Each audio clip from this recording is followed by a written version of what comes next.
Hey guys, it's a phobia, and I decided to go ahead and create a second account for strictly survival games. So, what we're going to go over today is Palworld, which I'm sure almost everyone here has seen, which is probably why you clicked on this video. And the best way to explain Palworld is a cross between Pokemon, Ark, and a Conan. If you know what those games are, I feel like this is a mixture of those three games where you pick, your character, you customize it, you spawn somewhere in the world, and then you start harvesting resources, punching trees, harvesting rocks, making your starter gears, etc. What makes Palworld completely different to me is the fact that unlike Ark, where you just tame dinosaurs to harvest, they do things just like Pokemon, where they fight with you. You can learn new abilities with them. There's so many different types: water, etc., fire, and they just have a huge variety of what you can do with them. So today, what I'm decided to bring out is the 5 things I feel like people should know when they're starting Palworld, or just in general, people might not have tried to focus so much on yet. So that's what today's going to be about, and I will have future videos with more tips and guides and things of that nature. So that's kind of what I want to go over today, and we're going to go ahead and start into the 5 tips I think you should know.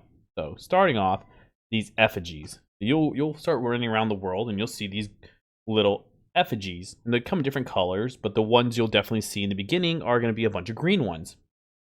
And what these do is increase your capture power, which is how when you try to capture a pal, it'll give you a percentage mark. Well, the higher power you have, the easier it is to capture tames, and higher level tames require more power. So I highly recommend that you guys harvest as much as you guys can get when you first see them. I tend to think of them as survivor notes, right? Survivor notes give you experience, help you level.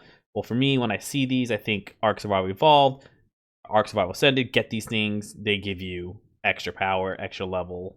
That's just the easy way in my head. And then you bring them to this capture power stone here, and you upgrade yourself. As you upgrade, they go higher.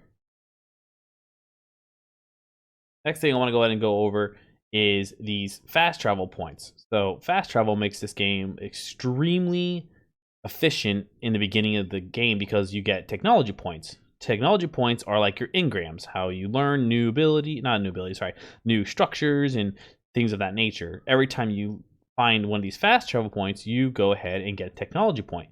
What's also good for early on is when you unlock them, you can go straight to your PAL box if you have one at your base. So it's a great way to go straight to your base or to go to other fast travel points like I'm doing here. Straight to my base, boom. All right.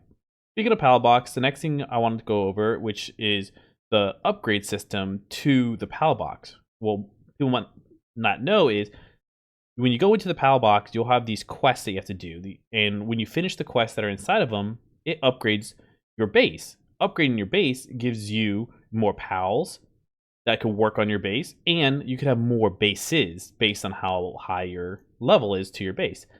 I highly recommend you guys do this early on so you get a bunch of pals to work for your base, have a pal army, and then you'll just walk around your base and they'll be harvesting for you. Harvesting stone, harvesting wood, and wool, and eggs, and anything of that nature based on what you put in them. Very, very good tip early on. Get your bases up and running. So that's a huge one I want you guys to focus on. So next thing I want to talk about here is, as you can see, I'm running through and I see a chest. There are chests all over the world that come in different colors. And they give you anything from food to gold, so you can sell them to the vendors or buy things from the vendors. And I've had some come with blueprints, different abilities for your pals like Pokemon TMs, and you can just find really good ones. Some of the chests that you will come across will require a key. So far, I've come across ones that require copper and some that require silver keys. So you can go ahead and kill world bosses that will have a chance to drop keys for you and to open these boxes. So keep an eye out for that. As you can see, here's one of the world bosses we found in a cave. Behind it was a chest, but this will bring me on to my next topic. The next topic I want to go over is reviving.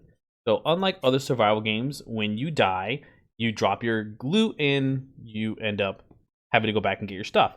That is still the case here, but if you're in a party or you have a guild, so, you know, aka tribe, you can res your teammate. As you can see, my guy decided to attack the boss, and I start cracking up because he died. But this is where we found out that you can revive, just like a battle royale. You sit down there, you hold the revive button for X amount of time, and then they revive. Simple as that. And that's just about all I wanted to go over, guys. For these first 5 tips, I'll come out with future videos with more. So please like and subscribe, and I'll see you in the next video.